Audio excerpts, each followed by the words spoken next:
Sabi ng scripture sa Joshua chapter 6 verse 1, "Now the gates of Jericho were securely barred because of the Israelites. No one went in, no one came in." O no one went out and no one came in. So mapapansin niyo mga kapatid na ang gates of Jericho, ang Jericho is just a small city. Maliit na city lang yan eh. Pero ang Jericho na maliit na city is famous for its walls. Matindi yung wall na nakapalibot dito na sabi ng maraming Bible scholars, about 17 feet ang taas ng wall na ito at 5 feet ang lawak nito. Grabe yung wall na ito, made of pure stones. At bago ka makasampas sa mismong wall, meron itong ditch, meron itong malaking hukay na ang taas ay 9 feet. Talagang ang tawag nila dito ay impenetrable wall. Ibig sabihin talagang hindi ka makaka-penetrate. Ang tawag nila dito ay unsurmountable. Hindi mo kayang talunin, hindi mo kayang akyatin, hindi mo kayang pabagsakin. In fact, ang Jericho o ang Jericho Wall ay kilala, okay? Ang Jericho Wall ay kilala na parang walang pwedeng tumalo. Invincible, ika nga. Parang no one dared na talunin at pasukin ang city na ito. Pero makapapansin nyo sa verse 1, mga kapatid, kaya matindi ang security ng Jericho ay dahil sa takot nila sa mga Israelites. Ang mga Israelites na posibleng takot sa Jericho, takot sa mga giants, ay takot din sa kanila. Kaya madalas mga kapatid, yung mga bagay na kinakatakutan mo, takot din sa iyo eh. Amen? And we all have Jerichos in our life. Hindi Jericho Rosales. Kundi may mga Jericho tayo, that's a metaphor for a challenge. It's a metaphor for a problem. And ang Jericho sa ating buhay is not a picture of somebody or someone or something that is attacking you. Kasi madalas mga kapatid, when we preach about it, when we teach about it, when we go through it, akala natin yung Jericho is just something, challenges, problems, storms, and mountains sa ating buhay. I believe in that as well. But through my study mga kapatid sa ating pag-aaral ngayon, na-realize ko na ang Jericho na ito ay hindi naman umaatake sa kanila. So this Jericho is not a picture of something or someone that is attacking you, but this Jericho is a picture of something that is hindering you, humaharang sa iyo para ma-experience mo ang God's best sa iyong buhay. Alam niyo, ang God's best is more than just a relationship. God's best is everything that God has for you. The joy, the peace, the blessing, the abundance, everything that God has prepared for you in advance. Yan ang lahat ng God's best na ibinigay sa iyo ng Panginoon. Unfortunately, may mga Jericho City and Jericho Wall na nagkikip sa iyo para ma-enjoy mo ang mga pangako ng Diyos sa iyong buhay. As I was saying, Jericho or Jericho Wall is not a picture of something that is attacking you. Jericho Wall is a picture of something that is hindering you. Kung makakapagsalita lang ang Jericho Wall, kung makakapagsalita lang ang Jericho City, ang sasabihin nila, sige, subukan niyong pumasok. Get rid of me if you can. Well, you cannot. And I don't know who is this for. I don't know who am I ministering to. Pero ang sinasabi lang sa atin ng Panginoon, merong somebody, merong nanay, merong tatay, merong estudyante na nakikinig at nanonood ngayon na may mga Jericho sa kanilang buhay na maaaring hindi umaatake sa kanila, pero humahad lang sa kanila para maranasan nila ang pag-ibig ng ating Panginoon. Maaaring yung galit is a Jericho wall. Maaaring yung pride is your Jericho wall. That maybe not attacking you but hindering you to experience everything that God has called you to receive.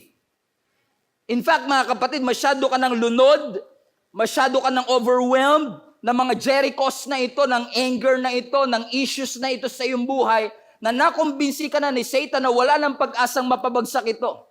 There is no way that you can defeat these Goliaths. There is no way that you can defeat these Jericho walls. Yung mga residents ng Jericho walls in your life. Satan has convinced us na itong wall na ito ay masyadong mataas, masyadong matibay, na pointless na to get rid of it. Sasabihin sa iyo ni Satan, huwag ka na magbago, masyado ka ng addict. Hindi ka na magbabago, masyado ka na mahiyain, masyado ka ng timid, masyado ka ng intimidated, masyado ka ng takot, there is no way that you can change. And Satan has convinced you, masyado nang mataas ang Jericho wall na wala ng pag-asa na mapagtagumpayan mo ang lahat ng ito. Na malagpasan mo ang lahat ng bagay that is keeping you from receiving the joy that God has for you. Hallelujah. And I'm here to minister to somebody, mga kapatid, na ang Jericho wall might be mightier than you, might be higher than you, but your Jericho wall is not mightier and higher than the God that you serve. Pastor, you don't know what you are saying. Pastor, this problem, these challenges, this anger, this unforgiveness is just too much for me to handle. Yes, it is too much for you to handle for a reason. Kailangan mo mapaalalahanan ng iyong sarili. Meron bang bagay na mahirap sa ating Panginoon? Is there anything that is too difficult for your God? Wala. Lahat ng bagay ay kaya nating lagpasan at mapagtagumpayan kasi alam natin na mighty man ang kaaway. Ang Diyos na pinaglilingkuran natin ay Almighty. Hallelujah. I'm preaching myself happy.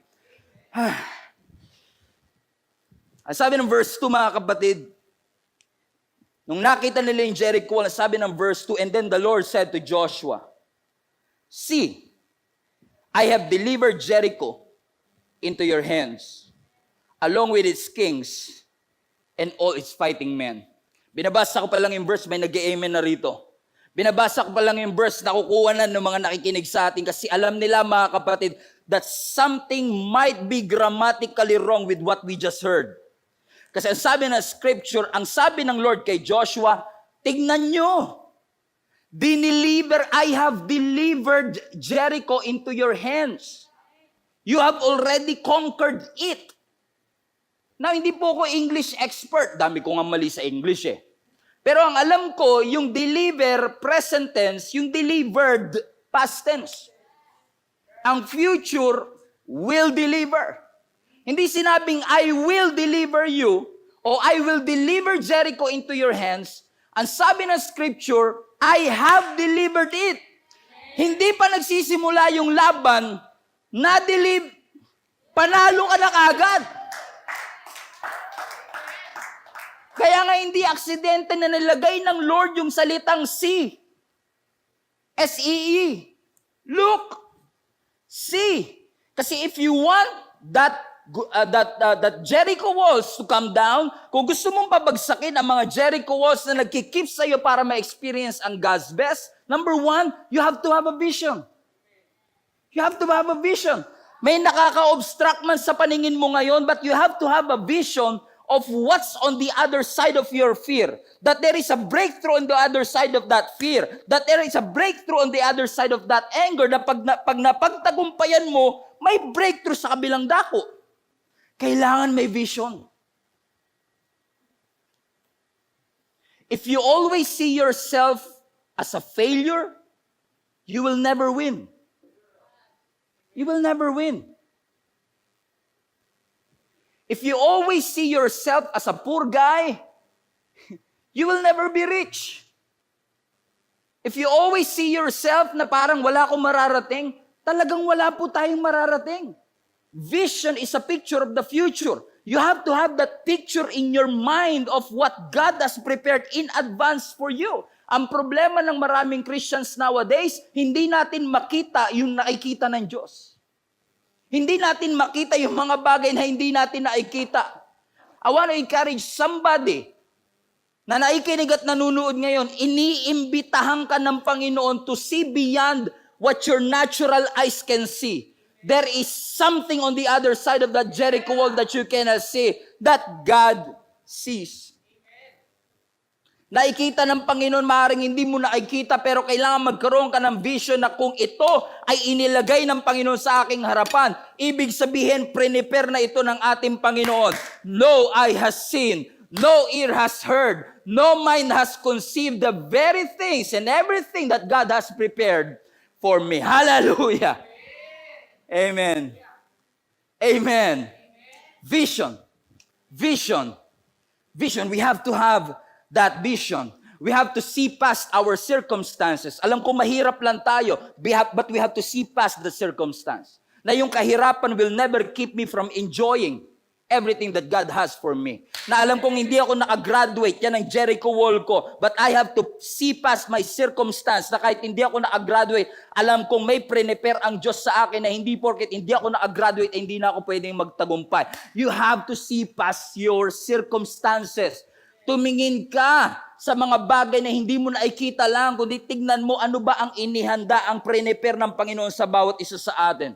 Kung ang lagi mo lang kasi titignan yung pagtrato ng jowa mo sa'yo, kung ang lagi mo lang titignan ay yung pagtrato ng asawa mo sa'yo, bababa confidence mo eh. But you have to look past your circumstance. You have to look past the way that people are treating you. You have to look past your circumstance and see past what your financial status is saying to you. You have to see past what your critics are saying before you.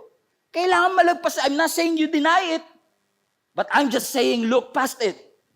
Na makita mo na oo, kinikriticize ako, na oo, may financial struggle kami, na oo, may problema kami ngayon, pero hindi ibig sabihin nito wala ng pag-asa. Kasi meron akong vision that everything that God has for me, I will receive because His word will never return to Him void. Kaya nga sabi ng Bible sa Psalms 119 verse 8, I can feel the Spirit. Psalms 119 verse 8, open my eyes, Lord, to see the wonderful truths in your instruction. Buksan niyo po ang mata ko. Lalo na ngayon, maaaring tulog ka na. Partida, sumisigaw pa ako niyan. Excited lang, passionate lang. Pero what I'm trying to say is this. God wants you to open your supernatural eyes to see past and look past the circumstances of your life. Tignan mo! Tignan mo! Yung talent agency mo, madadala ka lang yan to some point or some level. Pero tignan mo, God is taking you somewhere. Yung company mo, mapopromote ka at some level, lalaki ang sweldo mo to 6 digits. But look past it. God is taking you somewhere. And if you learn to look past your circumstances, you will realize meron pa palang best na nilaan ng Panginoon sa akin. Napansin ko, Pastor, parang yung buhay ko pahirap ng pahirap. Yung nararamdaman ko, pasakit ng pasakit. Eh kung lagi ka lang nakatingin sa hirap at sakit, susuko ka na kagad.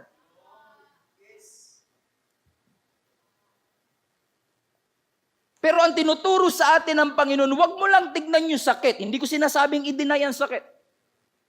Sige, masaktan ka. Okay. Okay, no problem. Down ka, umiiyak ka, depressed ka. Hindi po bawal umiyak. Hindi po bawal maramdaman ang lahat ng yan.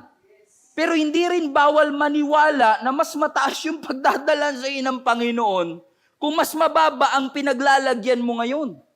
Kasi mas malalim ang setback, mas malayo ang setback. Parang araw ba, pag mas malayo ang setback, mas malayo ang pagdadalhan. You have to see past your circumstance. Ang sabi ni Lord sa kay Joshua, see, vision, I have delivered you. Past tense. It's a done deal. And I hope you see that. God wants you to walk in the finished work of Jesus. Done deal. God already paid the price. Done deal. He has saved you already. Done deal. The battle was over even before it started. So now you are not just marching and believing for victory. You are marching and believing from victory. You are now in the position of victory, and don't you ever forget that. See, I have delivered. See, I have delivered. See, I have delivered Jericho into your hands. See, I have delivered. See, I have delivered. Tingnan mo. Tapos na sa Panginoon. See, I have delivered. Ang problema, what you see and what God said doesn't match. Kaya minsan ang hirap maniwala eh. Kasi sabi ni Lord, ganito, tapos iba naman naranasan ko. Sabi ng Lord, magaling na ako, pero lumala pa yung sakit ng tuhod ko. Sabi ng Lord, iaahon niya kami sa sitwasyon namin, pero parang parang naging kumundoy na nga to, Pastor. Lalo kong hinahatak, lalo kong nahihina, hindi na ako makahinga. Di ko na kaya, Pastor. But I'm here to tell somebody, I want to minister to somebody right now. Do not judge your future based on your present circumstance. I said it again. Do not judge your future based on your present circumstance. Hindi porket dumaranas ng financial struggle ay wala lang pag-asa for financial provision. Never judge your future based on your present circumstance. Kahit na down ka, kahit ikaw ay may sakit ngayon, kahit na ang puso mo ay heartbroken, excited pa rin ako sa pagdadalhan sa iyo ng Panginoon. Kasi yung lahat ng sakit, lahat ng downfall, indication yan ng heights na gustong pagdalhan sa iyo ng ating Panginoon. Frustrated ka man, defeated ka man, natalo ka man, I cannot wait to see where God is taking you, mga kapatid. Be excited for what God has for you. Kahit hindi ka sigurado, kahit frustrated ka, kahit ngayon nag-i-struggle ka sa career, hindi mo alam kung makakapag-asawa ka pa ba, be excited because God is doing something in your life. See, I have delivered. See, I have healed your sickness. See, I have overcome the grave. See, I have paid the price for you. See, I have conquered the poverty. You just have to believe even though you don't see. Kaya sabi ng verse 3, instruction sa kanilang Panginoon, march around the city once with all the armed men and do this for 6 days. And have 7 priests carry trumpets of ram's horn in front of the ark. On the 7th day, march around the city 7 times with the priests blowing the trumpets. And when you hear them sound a long blast on the trumpets, have the whole army give a loud shout, and then the wall of the city will collapse and the army will go up and everyone will straight go into the city. So, ang instruction sa kanila, okay, andyan ang Jericho, fortified city, ang laki ng kanilang gate, ang laki ng kanilang wall, impenetrable, insurmountable. Ano kaya maganda rito? Archers, sword. Kailangan natin dito mga experienced warrior. Okay? Kung ako yun. Buti na lang hindi ako yun. Ang sabi ng Lord sa kanila, ito instruction ko sa inyo ha. Magmarcha kayo, palibutan nyo ang buong Jericho, magmarch kayo once a day. So sa isang araw, isang ikot. Sabi ko nga sa inyo, maliit lang yung Jericho, kayang ikutin sa isang araw. It's just that ang taas ng wall. Hindi sila makapasok. Kasi ang mga Israelites, galing sa slavery, wala silang makinarya. Katulad ng iba. So, instruction sa kanila ng Panginoon, very weird. Magmarcha kayo, once a day. Siguro ko ako si Joshua, okay, Lord, march once a day, and then, wala na, once a day, march, ikot lang. So, ikot-ikot lang, ikot-ikot-ikot lang, ikot-ikot lang, ikot-ikot-ikot. Ganun lang, Lord? Yes? March around the city once. Magmamarch kami because...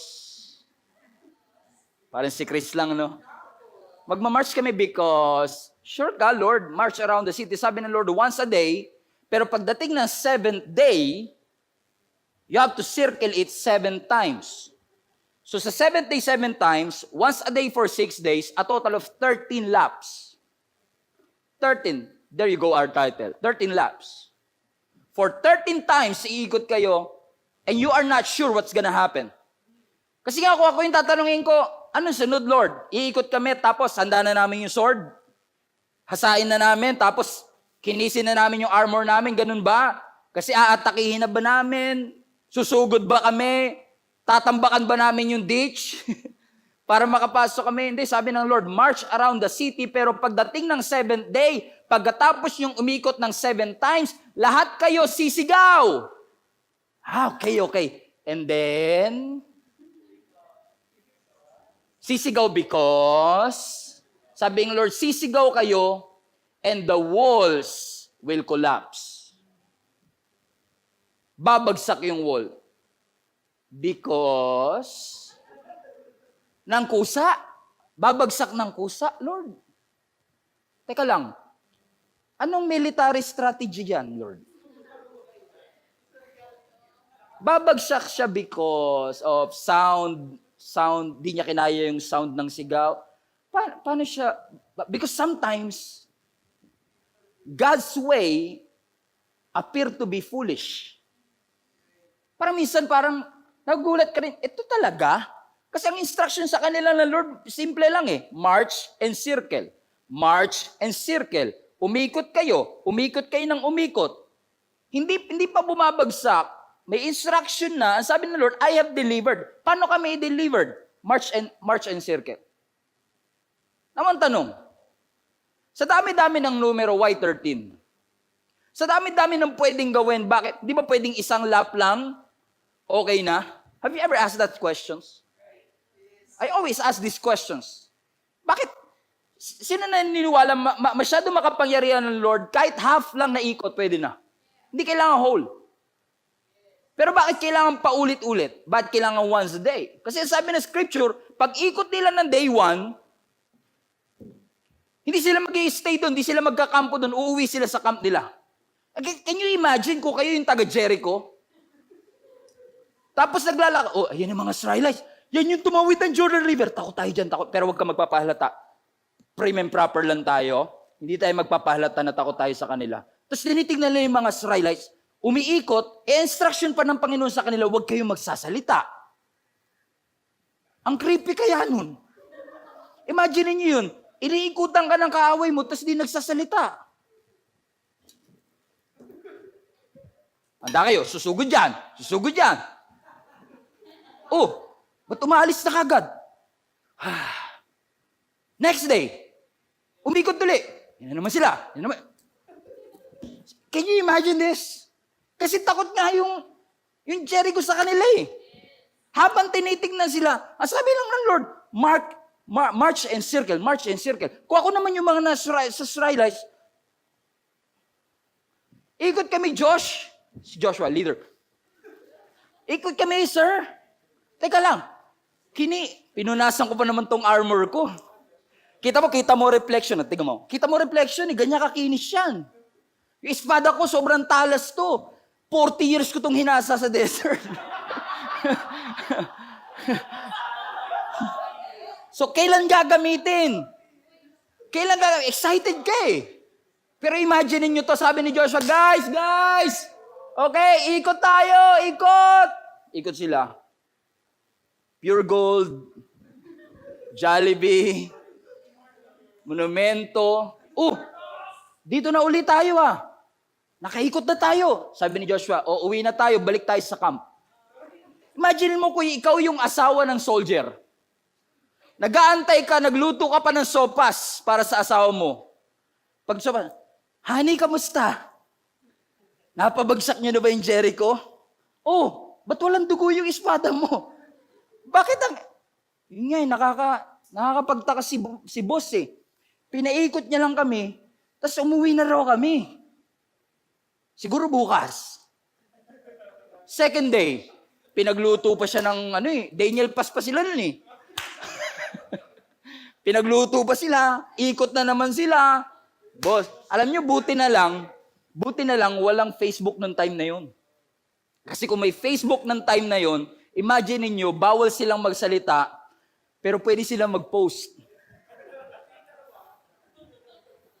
Alam mo yung umiikot sila, nagtatanong, may GC sila, hindi kasama si Joshua. Ganun kasi yun eh. Kasi sino pinag-uusapan nyo, hindi kasama si GC, right? Pinag-uusapan nila si Joshua, ano ba naman itong leader natin? 2 days na tayo pinapaikot. And sabi na scripture, araw-araw you have to march and circle. Why? Why? Kung delivered na, ba't kailangan pagurin pa kami? You know why? Because point number 2, there is a lesson for it. Everybody say lesson. May lesson. Alam nyo, ang pag-ikot, ang laps, nakakainip. Alam nyo yung pinagbabaikan ko sa may Bulacan, kapag nagbabike ako doon, naglalap lang ako, paikot-ikot doon sa loop, kung tawagin. Kailangan ko makakompleto ng 3 ikot for a total of 25 kilometers. Minsan kapag nagbabike ka na more than 1 hour o 45 minutes, 1 hour nagbabike ka, pare-pareho na ikita mo araw-araw, nakaka-bored din eh. Kasi yung pag-ikot, it could be boring. Ang pag-circle and march is a nonsense military advice. Samahan mo pa ng phobia ng mga Israelites. Meron silang ikotophobia eh. Ano ikotophobia? Takot sila sa ikot. Kasi for 40 years, ikot sila ng ikot sa desert.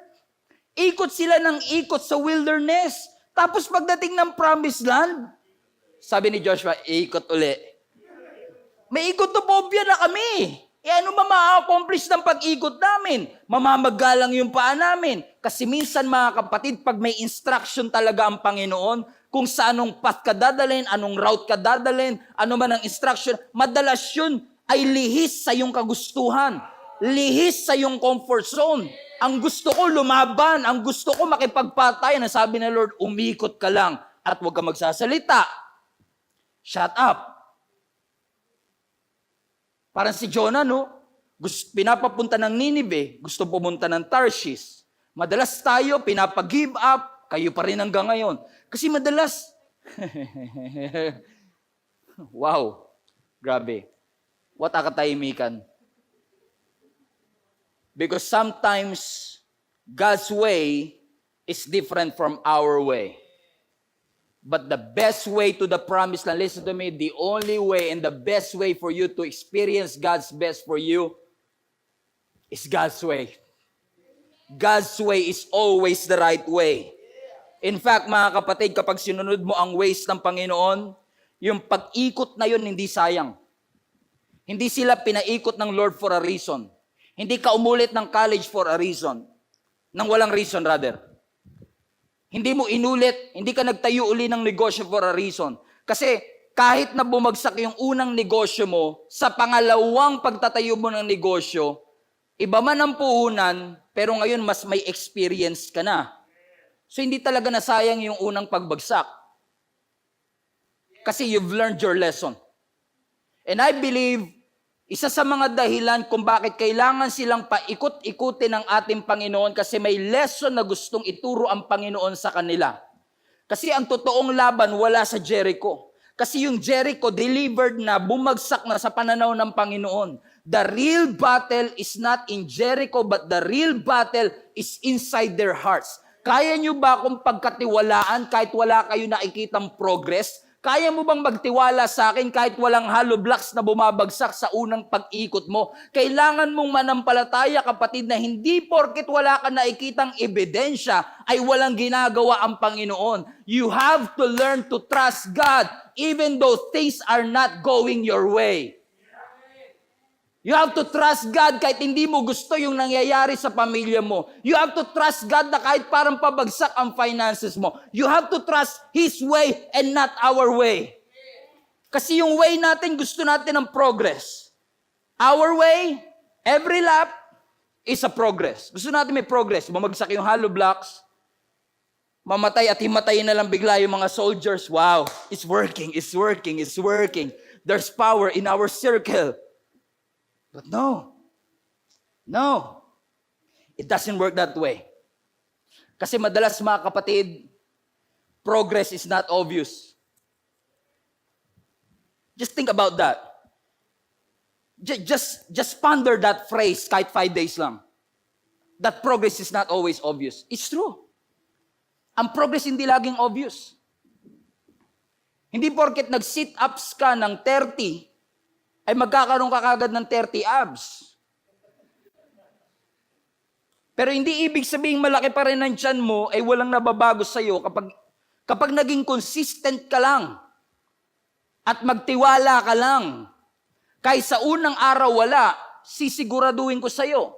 13 laps man ang kakailanganin but it only takes one shout and that miracle will come to pass.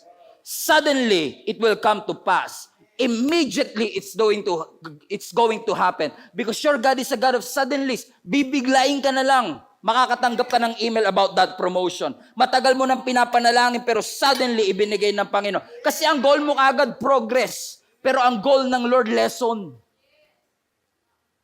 Ang gusto ipaunawa sa iyo ng Panginoon, hindi ko to pinapagawa sa iyo dahil lang gusto kitang pagtripan. At gusto kong buhayin yung ikotopobia ninyo. Na mapobia uli kayo sa inyong pag-ikot. No! May tinuturo ang Panginoon. Alam nyo, may tinuro ang Panginoon sa akin eh.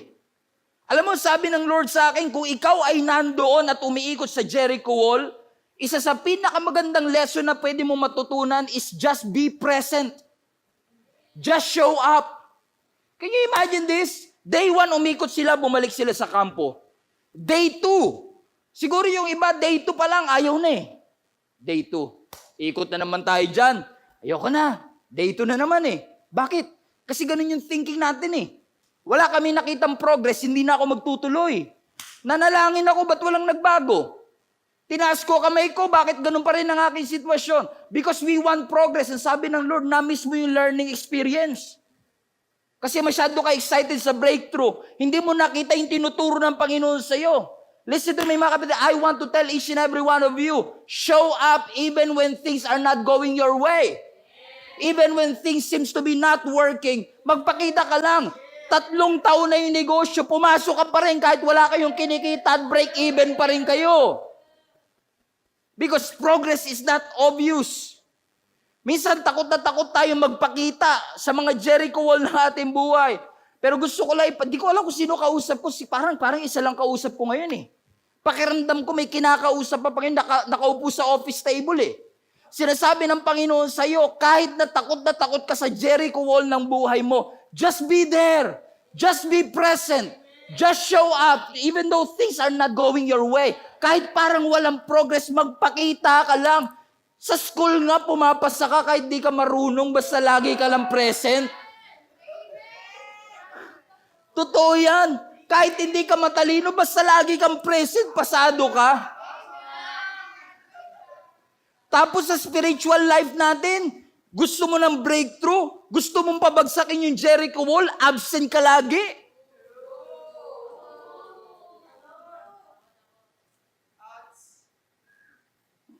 I'm always puzzled. Buti pa nga yung iba, sa sobrang desperado nila sa miracle, lumuluhod pa. Mula tugatog hanggang baklaran. Pero tayo minsan, sabi lang ng Lord, keep praying. Pastor, nakaka 14 days na tayo ng Daniel fast, wala pa rin breakthrough. Hindi na ako magpapakita sa Wednesday. Sa ating last prayer night rally for this fasting. Kahit wala pang breakthrough, show up. Be present. Be there. Kapag pinapaikot ka ng Lord sa Jericho wall mo, hindi cruel ang Diyos. Na kung ano kinakatakutan mo, yun papapalapitan sa iyo. May rason ang Diyos kung bakit niya inaalaw na gawin mo yun. Kapag ikaw ay ang hirap kasi ng paikot-ikot, mas maganda pa nga yung isang diretso na lang eh. At least alam mo, pag malapit, doon ka maghahanda. Pero yung araw-araw kang umiikot, ibig sabihin, kahit saan ka tumingin. Nararanasan niyo yun madalas? Kahit anong iwas mo, parang nasa peripheral vision mo siya. Kahit saang angle ka, nandito siya sa lagi mo siyang kita eh. Pero may reason ba kung bakit gusto ng Lord? Like, hindi square? Hindi triangle? May reason ba kung bakit march and circle? Sinabi ng Panginoon, just show up every day. Just show up every day. Just be there. Just be present. Just keep on praying. So kahit hindi, pagka-amen mo, wala ka agad sagot, just keep praying. Pagtaas mo ng kamay, wala pa rin sagot, magpuri ka pa rin. Huwag ka susuko. Just keep praying. Just keep on believing. Just keep on reading the word. Just keep on praying. Kahit wala. Just show up. Lord, nahihirapan ako eh. Natatakot ako. Parang intimidated tayo sa Jericho wall. Pag Monday presentation mo sa kumpanya, naku, Monday reporting na naman. Ayokong pumasok. Boss, may sakit ako. Boss, wala kaming internet. Dami natin excuses because we are afraid to show up. Pero there is a reason why God wants you to show up and be present. Kasi every time you are present, when you circle, it's always there. But you are not showing up. You are not present to see the enemy. You are there to show your enemy that you're there. Hindi pinapapuntahan ng Lord sa iyo yung battlefield para makita mo kung gaano kalaki ang kaaway mo, kundi para makita ng kaaway mo kung gaano ka persistent, gaano kalaki ang pananampalataya mo na yung Diyos na pinaglilingkuran ko ay higit na mas malaki, mas mataas sa iyo. Kahit na pagkatapos ng amen ko walang nagbago, kahit pagkatapos ng worship ko walang nagbago, I will show up, I will be present, even when things are not changing. I will be present even when things are not going my way. I will keep on praying. I will keep on reading. I will keep on attending. Kahit gutom na gutom ako, itutuloy ko to hanggang 21 days because I know I'm not just wasting my time. I am bringing the walls down. Let's bring the walls down. Let's bring that bondage and that stronghold. Pabagsakin natin, mga kapatid. Kasi alam ko, mga kapatid, wala magagawa yung intimidation, wala magagawa yung fear. Kaya tayo natatakot sa wall natin kasi lagi tayong nakatingin sa Kanya. Ang suggestion ko sa inyo, kapag umiikot kayo sa mga wall ng buhay ninyo, huwag niyong kakaligtaan yung weapon ninyo. Na imbis na nakatingin ka sa wall mo, dito ka tumingin. You don't focus on the wall, you focus on the Word. You focus on the Word. Let the weak say, I am strong. Let the poor say, I am rich. No. God will make a way where there seems to be no way. God did not give me a spirit of fear. Always focus on the Word, not on the wall. May lesson ang Lord kung bakit pinapaikutan nito sa iyo. Hindi cruel ang Diyos, hindi masama ang Diyos para takutin ka dito. In fact, sabi pa nga ng Panginoon, pag umikot ka, kailangan tahimik ka lang. Shh, shh, shh, shh, shh, shut up. Kasi alam ng Lord, pag hindi tayo tumikom ang bibig, mas marami pang reklamo kaysa paniniwala. Mas marami pang reklamo kaysa praising. May kilala ba kayong wala ng bukang bibig kundi reklamo? Ang hirap kasama nun, nakakainis kasama yung puro reklamador. Pag mainit, init. Pag malamig-lamig naman. Lahat na lang may reklamo. And those people na complainers, they cannot be grateful. And every time you complain, you arm the enemy. But every time you are grateful, you disarm the enemy. Sabi ng Lord sa kanila, shut up, huwag lang kayong maingay. Yan nga nagpahamak sa inyo, kaya paikot-ikot kayo sa desert, di ba? Kaka-complain.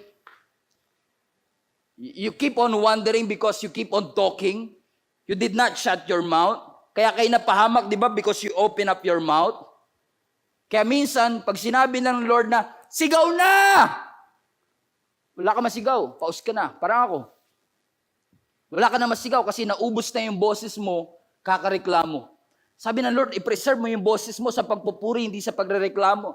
I-preserve mo yung boses mo sa pagbibigay ng pasasalamat sa Diyos, hindi sa pagrereklamo. Ang sabi ng Panginoon, i-preserve mo yung boses mo for celebration and not for complaining because the shouting time will come. 13 laps man ang kailangan bago ko makuha ang breakthrough. 13 years man ako kailangan magtiis. 13 months man ako kailangan magantay. I am willing to wait. I am willing to trust. I am willing to believe kasi ang alam ko, yung Diyos ko ay mas malaki, ang Diyos ko ay mas makapangyarihan, at may lesson ang Diyos kung bakit inaalaw niya na mangyari ito. Ang sabi ng scripture, mga kapatid, I'm excited for this. Ang sabi ng scripture, on the seventh day, hallelujah. Yan ang problema, mga kapatid, maaaring hindi natin ma-experience ang miracle kasi hindi tayo makapag-atay ng 7 days. 5 days pa lang, sumuko ka na. Day 14 na, susuko ka pa. Kaping-kape na ako, pastor. Ice cream na ako, pastor. Keep on believing. God will give you the strength and the power to get through and overcome these cravings that you have right now. Gutom, hallelujah. Puro saging lang kinain natin buong araw. Pero what I'm trying to say is this, mga kapatid. On the 7th day, ang sabi na scripture, sinabi ni Joshua sa mga Israelites, now is the time. Shout! Shout! Shout! Di ko alam kung paano kayo sisigaw sa chat. Sabi, shout! As many exclamation point as possible. Shout! And I believe they shout. And he said, 6 days kami hindi nagsalita, boss. Wait lang. Sabi, shout! And they shout, probably, as loud as they can. Sabi na scripture, the moment they shout, the walls collapse. Finally, it paid off. Finally, it makes sense. Nangyayari ba sa buhay niyo yun, mga kapatid? 13 years yung inantay, nung na-receive niyo na after 13 years, whoa, now I get it. Now it makes sense. May reason pala ang Panginoon kung bakit kailangan ko i-preserve. Bakit kailangan ko magtiis? Bakit ko kailangan maghirap? Napansin niyo ba habang tumatagal mas sumihirap? Ako ganun eh. Pagka third time ko nang iikot dun sa loop ko, para nakakatamad na kasi nakita ko na to. Alam ko nga may langaw na tatawid dyan eh. Mas mahirap kasi pag mas matagal. Umakyat ka ng hagdan, mas mataas, mas mahirap. Unang floor, ganado ka pa. Second floor, motivated ka pa. Third floor, pinagpapawisan ka na. Fourth floor, humihingi ka na ng tulong. Fifth floor, sinisi-CPR ka na. Pahirap ng pahirap habang tumataas. Pero mas mahirap, ibig sabihin mas malapit ka na. Keep on walking. Keep on believing. Huwag mo i-reject yung word ngayon. Narinig ko na yan, pastor. No. Kaya ipinaparinig uli sa iyo ng Panginoon kasi ayaw mong gawin. Keep on believing and keep on walking and keep on praying. Kahit hindi nagbabago ang anak, manalangin ka pa din. 5 years na ako dito sa posisyon, hindi ako ma-promote. Hindi ito makakapigil sa atin para manalangin pa rin. Kasi something happens when you believe. Something happens when you shout. Something happens when you pray. Something happens when you read the word. Something happens when you shout unto God with a voice of triumph. May nangyayari, kapatid, when you can sing in the middle of the storm. May nangyayari kapag ka umagang-umaga dinideclare mo, this is the day that the Lord has made. I will rejoice and be glad in it. May nangyayari kapag kinukote mo, I will bless the Lord at all times. Emphasize on all times. At all times, and His praise shall continually be in my mouth. Every time you confess, He is my healer. Something happens when you raise your hands. Something happens when you leave your job or your work or your dishes at nagpupuri. Something happens when you shout. Something happens when you believe. Something happens when you believe that God can turn your mourning into dancing. That is not a wasted 13 laps. Because every lap, walang nagbago. Day 2, walang nagbago. Day 3, walang nagbago. Teka lang, hold on. Asterisk, lagyan natin asterisk. Walang nagbago sa wall. Sa wall. Sa city, walang nagbago. Pero hindi ibig sabihin walang nagbago sa'yo. Alam mo, bago mag-start yung service, may utang ka, di ba? Bago mag-start yung service, iniwan mo yung hinuhugasan mo. After ng service, nandun pa rin yun, hindi maghuhugas mag-isa yun. Right? Kung may labahin kang iniwan dahil sa service na ito, hindi maglalaba mag-isa yun. After ng service, labahin pa rin yun. Pero at least pagbalik mo, yung labahin walang nagbago, pero yung perspective mo, kaya wag mong iintuan yung pag-show up sa Sunday online worship. Kasi pagkatapos ng Sunday online worship, may problema ka pa din sa pamilya. Pero at least pagbalik mo at kaharap mo na sila, wala man nagbago sa pamilya, pero may nagbago sa'yo. Hindi nagbago yung bank account mo, tinignan mo, di nadagdagan na. Pero nagbago yung perspective mo, Jehovah Jireh. My God shall supply all my needs according to His riches. So, hindi na sayang yung pag-ikot mo, hindi na sayang yung pagsigaw mo. Kasi 13 laps, it may take 13 years, it may take 13 months, but it only takes one shout, one moment, one suddenly, one immediately, para maranasan mo ang pinaparanas ng Panginoon sa iyo. Mahilig ako manood ng PBA live before. San Miguel fan ako eh. Kung Hinebra kayo, this is not the church for... Joke lang. Joke lang. You're welcome, everybody. Kahit na ano ka, Shell, welcome. I'm just kidding. Wala na ba Shell? Tagal ko na. NBA na tayo ngayon. Naalala ko pagka nagtatrabaho ako at may laban yung San Miguel, tas ang kalaban niya Hinebra, rivalry yan eh. Rivalry, panahon nila Asaytono pa, grabe. Lamon Strotters, you remember that? Talagang sisikapin ko na mag-undertime sa trabaho para maabutan yung live. Kasi pag Hinebra kalaban, puno agad yung upuan. Ang dami kasing pansan San Miguel eh. Pero alam mo, na-realize ko mga kapatid, pag-iisipin ko, nga naman mag-undertime ako, hindi naman babayaran ng San Miguel yun. Pamasahe ko sa MRT, sa Cubao ako bababa, mula Ortigas, sa work ko before, papunta dun sa Cubao, mag-MRT ako, lalakarin ko pa yun mula dun sa opisina namin papuntang hindi naman ako binabayaran ng San Miguel dun. Kahit nga pa kalendaryo, wala eh. T-shirt, wala rin. Ako mamamasahe. Pagdating ko dun sa Araneta Coliseum, hindi naman ako naririnig sa TV, pero ako pa malakas boses.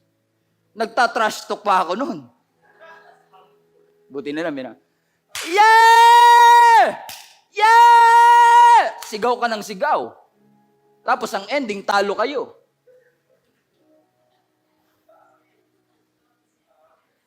Napaus na ako, talo pa kami.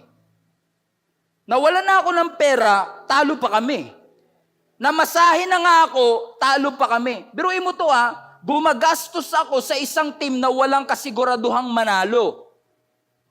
Nagsasakripisyo ako para sa isang team na walang kasiguraduhang manalo. Nag-undertime ako para sa isang team na walang kasiguraduhang manalo. Pero pagdating sa Diyos, hindi ako makasigaw. Kung kaya ko ngang sigawan yung team na hindi naman ako kilala, at kaya kong mapaos para sa kanila, kung kaya kong sigawan yung team na walang kasiguraduhang manalo, sana mas kaya nating sigawan ang Panginoon. Because we are on the winning side. Kakampi natin ang ating Panginoon. Na ang sabi ng Lord, shout unto God with a voice of triumph. Isigaw mo. Iiyak mo. Ipanalangin mo. Huwag kang ma-intimidate. Huwag kang matakot. Hindi sayang ang investment. Hindi sayang ang internet data. Hindi sayang ang aming kuryente. Kasi every time I show up, every time I am present, I am investing in my miracle. I am investing in my breakthrough. I am investing in my answered prayer. Huwag kang matakot na mag-invest, kapatid. Sumigaw, magpuri, itaas ang kamay sa ating Panginoon. Kasi hindi wasted season ang waiting season kapag ibinibigay mo at inaalay mo sa ating Panginoon. I don't know who is this for. But it only takes one shout, one sacrifice for the suddenly to come. Ang sabi ng scripture sa last part, verse 27, bumagsak ang wall, nanalo sila. Ang sabi ng scripture, so the Lord was with Joshua, and his fame spread throughout the land. Parang wildfire. Kumalat yung patungkol kay Joshua. Dahil may vision, nakuha niya yung lesson, God gave him a reputation. That's point number 3. Si Joshua nakilala bilang baguhang leader. Si Joshua nakilala bilang batang leader. Ngayon alam nila, uy, si Josh yan. Naalala ko yan. Umikot sa Jericho wall. Hindi sila nagsalita. Hindi gumamit ng espada. Pero natalo nila yung Jericho. Huwag mong papasigawin yan. Kasi kapag sumisigaw yan si Joshua, meron siyang reputation.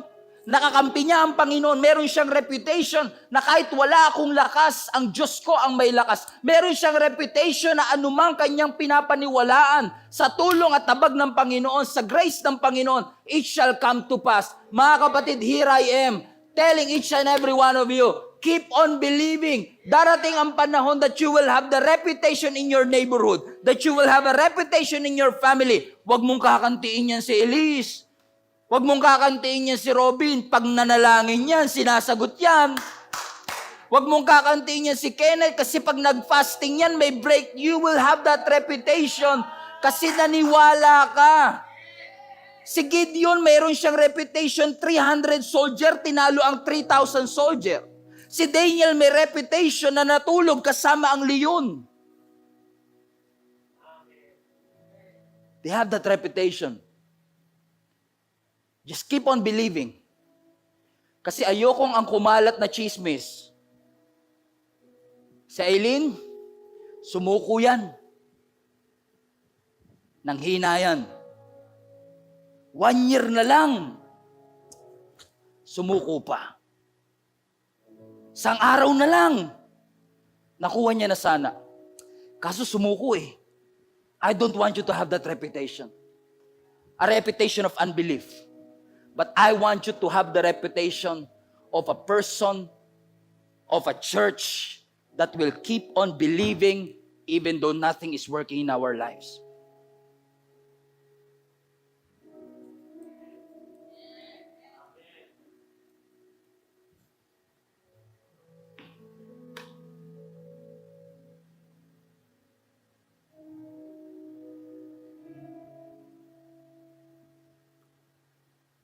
Just digest on that for a moment.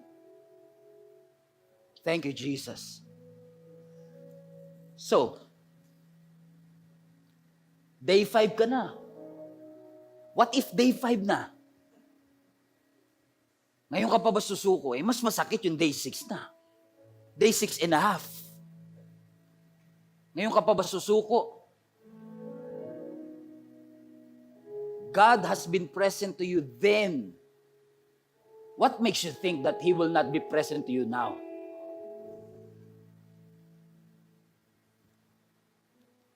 Dati nung niluhod mo sa Panginoon, dininig. Ngayon nagdududa ka?